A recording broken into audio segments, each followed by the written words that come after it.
السلام علی عبادہ الذین اصطفیٰ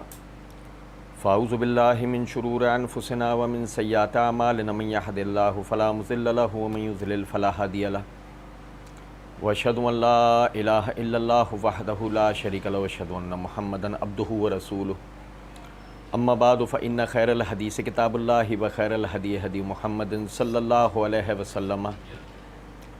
وشر الامور محدثاتها وكل محدثة بدعة وكل بدعة ضلالة وكل ضلالة في النار اعوذ باللہ السمیع العلیم من الشیطان الرجیم من حمدہ ونفخہ ونفثہ بسم اللہ الرحمن الرحیم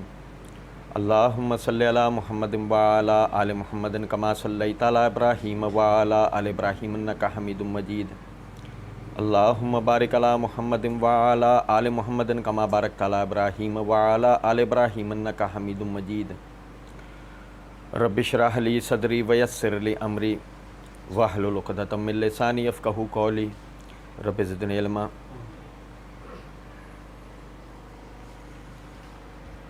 اللہ رب العزت کے فضل و کرم سے مرزا انجینئر کے صحابہ اکرام رضوان اللہ علیہم اجمعین پہ اٹھائے گئے اعتراضات کے جوابات کے دوران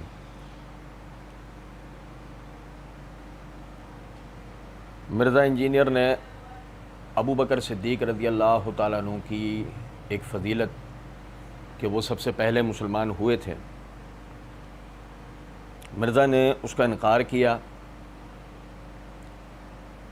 اور روافض کے نقش قدم پر چلتے ہوئے اس نے تعویلات کر کر یہ ثابت کرنے کی کوشش کی کہ ابو بکر رضی اللہ تعالیٰ عنہ وہ سب سے پہلے مسلمان نہیں ہوئے بلکہ سیدنا علی بن ابی طالب رضی اللہ تعالیٰ عنہ سب سے پہلے مسلمان ہوئے۔ ہم نے اللہ تعالیٰ کی دی ہوئی توفیق سے مرزا انجینئر کی حقیقت پارٹ 24 میں مرزا صاحب کے اس حوالے سے جتنے اٹھائے گئے اعتراضات و اشکالات تھے ان کے جوابات دیے تھے، اور صحیح بخاری و دیگر کتب حدیث و تواریخ سے اس بات کو ثبوت دیا تھا کہ سیدنا ابو بکر صدیق رضی اللہ تعالیٰ عنہ سب سے پہلے آزاد و بالغ مسلمانوں میں سب سے پہلے مسلمان ہونے والے وہ ہیں۔ اس حوالے سے ایک کلپ بھی اپلوڈ کیا گیا تھا جس کا عنوان تھا مرزا انجینئر کی طرف سے سیدنا ابو بکر صدیق رضی اللہ تعالیٰ عنہ کی ایک فضیلت کا انکار۔ پھر پچھلے دنوں مرزا کی طرف سے مفتی عتیق الرحمن علوی صاحب کے اوپر اسی موضوع کو لے کر اعتراض ہوا، ہم نے اس کا جواب دیا۔ تو بہرحال اس کو پڑھنے سے پہلے، بات کو آگے لے آنے سے پہلے میں آپ کو ایک چیز بتانا چاہوں گا۔ یہ میرے ہاتھ میں معرفت علوم الحدیث ہے امام حاکم کی، بلکہ اس سے بھی پہلے میں آپ کو بتاؤں کہ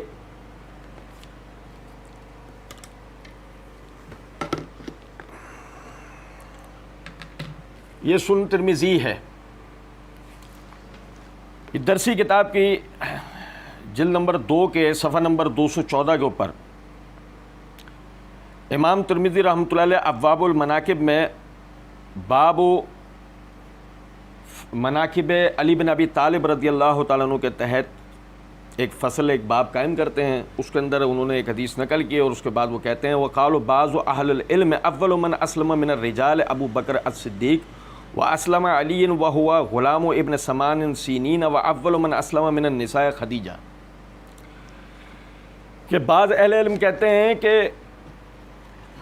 مردوں میں سب سے پہلے ابو بکر صدیق رضی اللہ تعالیٰ عنہ نے اسلام قبول کیا، اور لڑکوں میں سب سے پہلے 8 سال کی عمر میں سیدنا علی بن ابی طالب رضی اللہ تعالیٰ عنہ نے اسلام قبول کیا، اور خواتین میں سب سے پہلے خدیجۃ الکبریٰ رضی اللہ تعالیٰ عنہا نے اسلام قبول کیا۔ اسی طریقے سے یہ مقدمہ ابن صلاح ہے امام عبد الرحمن شاہروزی رحمۃ اللہ علیہ وہ صفحہ نمبر 150 کے اوپر کہتے ہیں اول من اسلم من الرجال الاحرار ابو بکر ومن الصبیان اول احداث علی ومن النساء خدیجہ ومن الموالی زید بن حارثہ ومن العبید بلال، کہ جس نے سب سے پہلے آزاد مردوں میں اسلام قبول کیا وہ ابو بکر رضی اللہ تعالیٰ عنہ نے، لڑکوں میں علی رضی اللہ تعالیٰ عنہ نے، عورتوں میں خدیجہ رضی اللہ تعالیٰ عنہا نے، آزاد کردہ غلاموں میں یعنی زید بن حارثہ نے، اور جو غلام تھے ان میں بلال رضی اللہ تعالیٰ عنہ نے سب سے پہلے اسلام قبول کیا ہے۔ پھر اسی طریقے سے یہ معرفت علوم الحدیث امام حاکم کی صفحہ نمبر 23 کے اوپر وہ کہتے ہیں وہ صحیح عند الجماعت ان ابا بکر الصدیق رضی اللہ عنہ اول من اسلم من الرجال البالغین، اور علماء کی جماعت کے نزدیک صحیح ترین بات یہ ہے کہ ابو بکر صدیق رضی اللہ تعالیٰ عنہ نے بالغ مردوں میں سب سے پہلے اسلام قبول کیا ہے۔ یہ ایک مختصر سا تعارف آپ بھائیوں کے سامنے رکھنے کا مطلب یہ ہے کہ الحمدللہ اس کی تفصیل ہم مرزا انجینئر کی حقیقت پارٹ 24 کے تحت بہت تفصیل سے صحیح بخاری وغیرہ دیگر کتب سے بیان کر چکے ہیں کہ ابو بکر صدیق رضی اللہ تعالیٰ عنہ نے سب سے پہلے اسلام قبول کیا، اور میں نے وہاں بھی یہ بات عرض کی تھی کہ سب سے پہلے اسلام قبول کیا کا مطلب کیا ہوتا ہے کہ بالغ مردوں میں انہوں نے سب سے پہلے اسلام قبول کیا، ان کو فضیلت حاصل ہے۔ خواتین میں سب سے پہلے خدیجہ رضی اللہ تعالیٰ عنہ نے اسلام قبول کیا، انہیں فضیلت حاصل ہے۔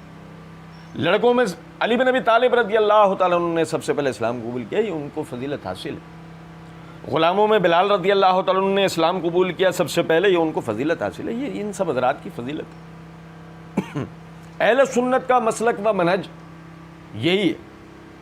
ہم اس بنیاد پہ ان کے جو فضیلتیں قرآن و صحیح احادیث سے ثابت ہیں انہیں تسلیم کرتے ہیں۔ اس میں ہم اللہ تعالیٰ ہمیشہ محفوظ رکھے، ہم اس میں غلو سے اجتناب برتتے ہیں۔ پچھلے دنوں پھر اسی حوالے سے یوٹیوب چینل کے اوپر ہمارے ایک بھائی نے، بختاور علی بھائی کا نام ہے، انہوں نے مفتی عتیق الرحمن علوی صاحب کے اوپر مرزا صاحب کے جو اعتراض کے جواب میں ہم نے ویڈیو بنائی، اس کی کمنٹس کے اندر بختاور علی بھائی نے یہ بات کہی کہ ہم نے ایک روایت کے اوپر بات کی، مرزا صاحب نے ایک روایت پڑھی سنن ترمذی کے حوالے سے، اور اپنے وہ جو ان کا پمفلٹ ہے جس کو بڑے تمطراق کے ساتھ دکھاتے ہیں 72 صحیح الاسناد روایات والا جو پمفلٹ ہے، اس میں بھی انہوں نے نقل کی ہے سنن ترمذی کے حوالے سے کہ سب سے پہلے جس نے اسلام قبول کیا وہ علی ہیں۔ ہم نے اس روایت کی سند کے اوپر اللہ کی دی ہوئی توفیق سے بات کی تھی، تو اس میں ہمارے اس بھائی نے بختاور علی نے، اللہ تعالیٰ اس بھائی کو اپنی برکتوں سے نوازے۔ میں ان کا کمنٹ پڑھنے سے پہلے ایک چیز کی پہلے وضاحت کر دوں، یہ اللہ تعالیٰ کا ہم پر بہت بڑا کرم و فضل ہے کہ بحیثیت طالب علم ہم جو کچھ بھی بیان کرتے ہیں اس میں علماء و طالبان علم جو سنتے ہیں وہ وقتاً فوقتاً ہماری اصلاح کرتے رہتے ہیں، اور اگر کہیں تحقیق روایت میں یا کسی مسئلے میں بیان کے دوران، تحقیق کے دوران کوئی غلطی ہو جاتی ہے تو وہ ہماری اصلاح کرتے ہیں۔ اللہ تعالیٰ ان تمام بھائیوں کو اس کا اجر عطا فرمائے۔ بختاور علی بھائی نے پہلے کمنٹ کے اندر یہ کہا، سر آپ کو غلطی لگی ہے، یہ ان کا اضافہ غلطی ہے، ابو حمزہ ہی رجل من الانصار ہے۔ امام ابن حبان نے طلحہ بن یزید انصاری کہا ہے کہ اس سے عمر بن مرہ، اور یہ زید بن ارقم سے روایت کرتا ہے، الثقات لابن حبان جلد 4 صفحہ 394۔ اسی طرح تہذیب التہذیب میں بھی اس کا ترجمہ پڑھ لیں، اس میں کوئی مجہول راوی نہیں۔ معاملہ یہ تھا کہ ہم نے سند کے اوپر بات کی تھی کہ ہمارے پاس موجود نسخے میں ابو حمزہ ان رجل من الانصار سند اس طرح ہے کہ ابو حمزہ بواسطہ رجل من الانصار، اس کو یعنی انصار کے ایک شخص سے روایت کرتا۔ تو ہمارے بھائی نے بتایا کہ یہ غلطی ہے۔ وہ کہتے ہیں کہ ابو حمزہ ہی رجل من الانصار، یعنی ان کے کہنے کا مطلب یہ ہے کہ ابو حمزہ رجل من الانصار سند میں تھا، ان اس میں اضافہ ہے۔ بہرحال تو انہوں نے کہا کہ جی یہ آپ دیکھ لیں، اس میں کوئی مجہول راوی نہیں۔ اس کے بعد پھر ہمارے بھائی نے یہ آخری جملہ یہ کہا، خدا را غور فرما کر تصحیح کر لیں۔ تو میں پہلے اس کے اوپر عرض کرنا چاہوں گا کہ یہ جو جملہ آپ نے آخر میں کہا ہے، خدا را غور فرما کر تصحیح کریں، یہ عاجزانہ رویہ آپ کو زیب دیتا ہی نہیں۔ آپ ہمارے بھائی، اگر ہم غلطی کرتے ہیں تو آپ ہمیں غلطی کو ببانگ دوہل بتائیں گے، کوئی مسئلہ نہیں ہے اس کے اندر، کیونکہ ظاہر ہے کہ اسی سے ہی تو صحیح بات لوگوں تک پہنچے گی۔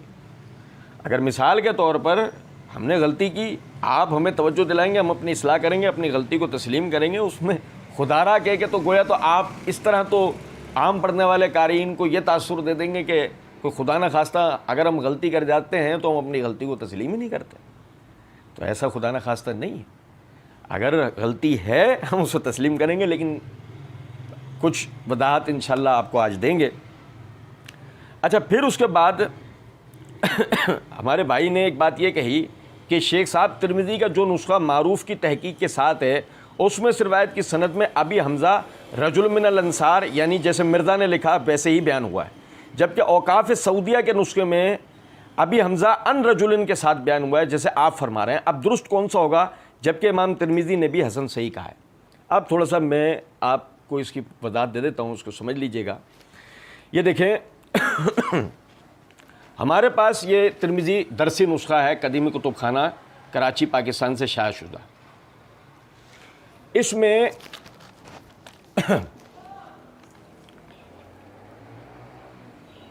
یہ ابو حمزہ ان رجل من الانصار یہ موجود ہے، یا ان کا اضافہ یہاں پر موجود ہے، ٹھیک ہے۔ گویا کہ یعنی کہ ہم نے جو کتاب سے ہم نے جو پڑھا تو اس میں اللہ کے فضل و کرم سے کوئی غلطی نہیں ہے۔ پھر اسی طریقے سے میرے بھائی، آپ نے جو ایک طرح سے ہمیں توجہ دلائی ہے، یہ محکمہ اوقاف والا جو نسخہ جس کی طرف آپ نے توجہ دلائی جامع ترمذی کا، اس کے یہ صفحہ نمبر 449 کے اوپر یہ روایت موجود ہے۔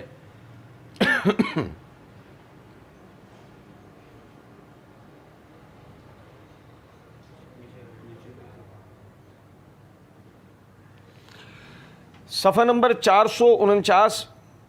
کتاب المناقب، اس کے تحت حدیث نمبر 3735 ہے۔ یہاں بھی یہ ابی حمزہ ان رجل من الانصار ان زید بن ارقم کی سند سے یہ روایت موجود ہے، جس کا مقصد یہ ہے کہ ترمذی ہی کے نسخے میں ان کا اضافہ یہاں موجود ہے، یعنی کہ بعض نسخوں میں موجود ہے، بعض میں نہیں۔ اچھا، اب یہاں پر میں آپ کو بتاؤں، اس وقت ہم سے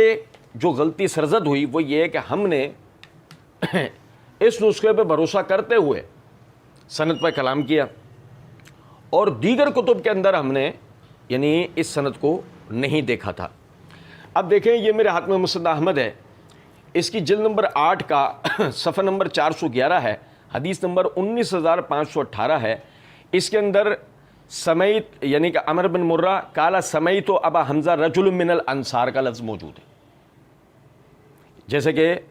بختاور علی بھائی نے ہمیں توجہ دلائی ہے۔ اسی طریقے سے یہ سنن کبریٰ للبہقی ہے، اس کی جلد نمبر 6 کا صفحہ نمبر 349 سے کتاب اللقطہ ہے۔ امام بہقی رحمۃ اللہ علیہ نے باب قائم کیا، باب من قال یحکم بصحت اسلام ہی، اس کے تحت حدیث نمبر 12158 ہے۔ یہاں بھی سند کے اندر سمیت ابا حمزہ رجل من الانصار کا لفظ موجود ہے۔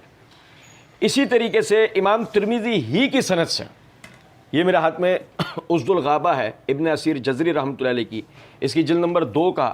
صفحہ نمبر 597 پر انہوں نے امام ترمذی کی ہی سند سے اس کو نقل کیا ہے، اور یہاں پر رجل من الانصار کا لفظ موجود ہے۔ اچھا، پھر یہاں یہ بات سمجھے گا کہ مسند احمد پر امام حیثمی رحمۃ اللہ علیہ نے جو زوائد لکھے ہیں غایۃ المقصد فی زوائد مسند کے نام سے،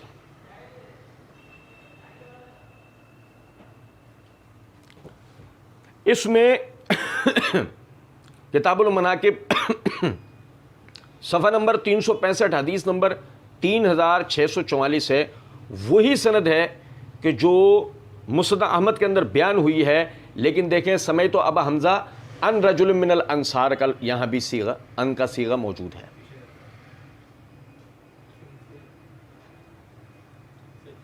جس کا مطلب مسند احمد کے زوائد میں بھی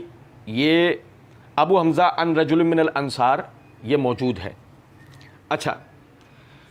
پھر دیکھیں یہاں پر یہ بات سمجھے گا کہ اگر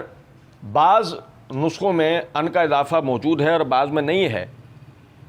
تو اس صورت میں کیا یہ حدیث صحیح ہو جائے گی؟ نہیں، یہ صحیح تو اس کے بعد بھی نہیں ہونی۔ اس کی وجہ یہ ہے کہ دیکھیں یہ میرے ہاتھ میں تہذیب التہذیب ہے، اس کی جلد نمبر 4 کا صفحہ نمبر 122 ہے۔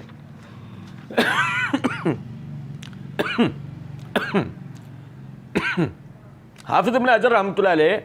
ابو حمزہ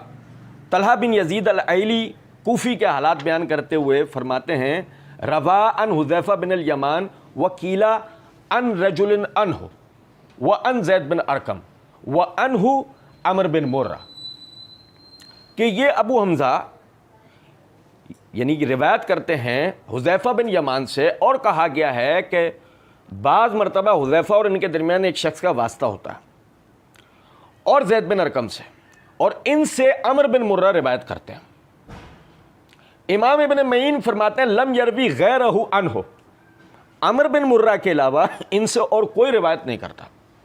ابن عبان نے کتاب الثقات میں ذکر کیا۔ حافظ ابن حجر کہتے ہیں قال النسائی لما اخرج حدیث ان رجل ان حذیفہ فی صلاۃ اللیل، کہ امام نسائی نے ایک حدیث کا اخراج کیا، ایک حدیث اپنی کتاب میں بیان کی باواسطہ ایک شخص ان رجل باواسطہ حذیفہ صلاۃ اللیل کے باب میں، اور اس میں آپ نے فرمایا حاضر رجل یشبہ ان یکون اصلہ، کہ ہو سکتا ہے یہ شخص جو پچھلی جو سند میں صلہ بن ظفر تھا،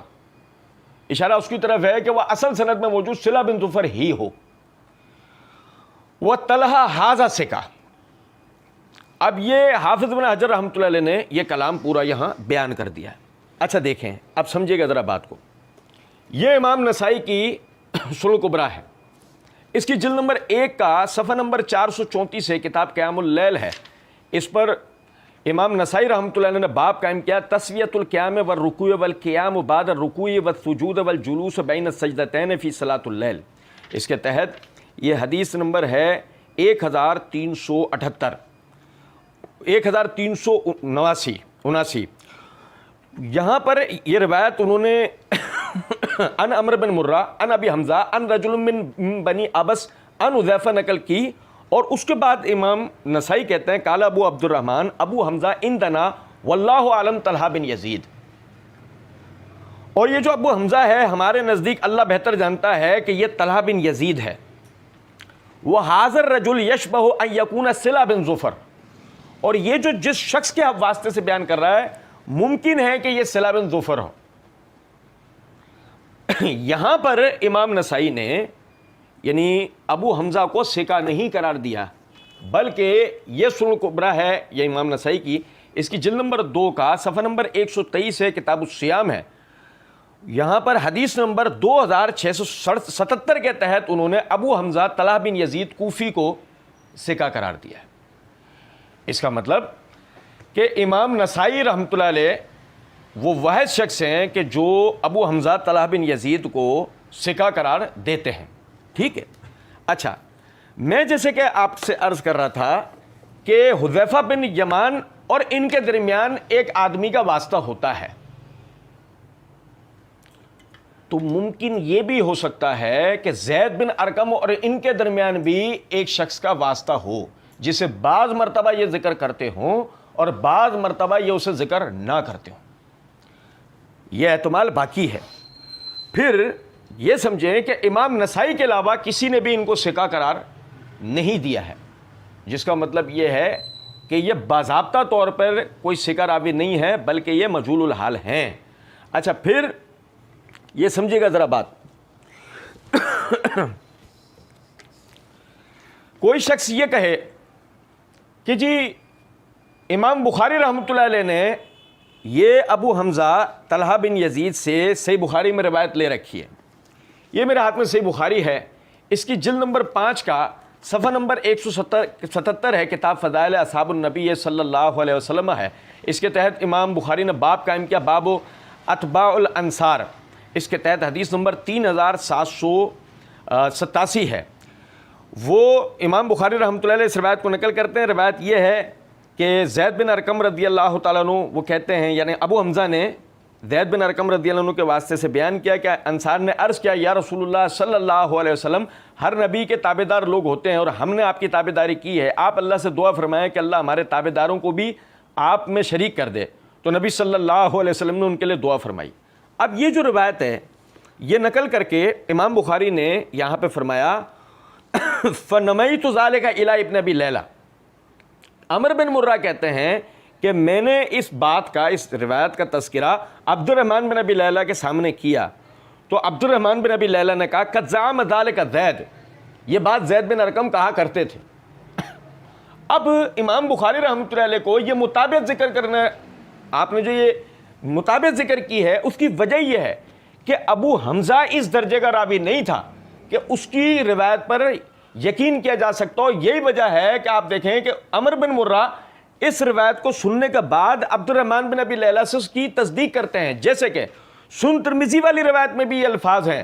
کہ جب انہوں نے یعنی ابو حمزہ سے یہ کلمات سنے کہ جس نے سب سے پہلے اسلام قبول کیا وہ علی ہیں، تو انہوں نے ابراہیم نخعی رحمۃ اللہ علیہ سے جا کے اس کی تصدیق کی کہ وہ اس طرح کہتے ہیں، تو ابراہیم نخعی نے کہا کہ نہیں اس طرح نہیں ہے، سب سے پہلے ابو بکر صدیق رضی اللہ تعالیٰ عنہ نے اسلام قبول کیا۔ تو اگر ابو حمزہ اس درجے کے راوی ہوتے تو امام بخاری رحمۃ اللہ علیہ عبد الرحمن بن ابی لیلہ کے مطابق ذکر نہیں کرتے۔ تو اس دھوکے میں بالکل نہیں آنا چاہیے کہ جی ان سے تو صحیح بخاری کے اندر بھی روایت لی ہوئی ہے۔ اچھا جی پھر ذرا یہ بات بھی سمجھیں کہ اگر فرض کر لیتے ہیں کہ جی اس کے بعد بھی کوئی شخص اس روایت کو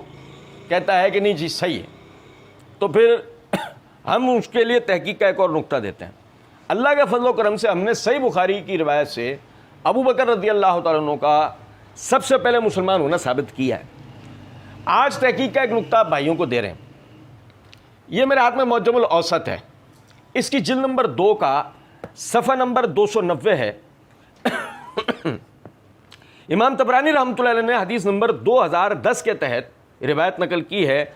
غالب بن عبداللہ بن غالب السعدی با واسطہ سفیان بن عیینہ با واسطہ مصر با واسطہ عمر بن مرہ ان ابی حمزہ رجل من الانصار ان زید بن ارقم قال اول من سلم عن نبی صلی اللہ علیہ وسلم ابی بکر، سب سے پہلے جس نے نبی صلی اللہ علیہ وسلم کے ساتھ نماز پڑھی وہ ابو بکر صدیق رضی اللہ تعالیٰ عنہ ہیں۔ اب دیکھیں وہی ابو حمزہ ہے، وہی زید بن ارقم سے روایت کر رہا ہے، وہی عمر بن مرہ سے روایت کر رہے ہیں،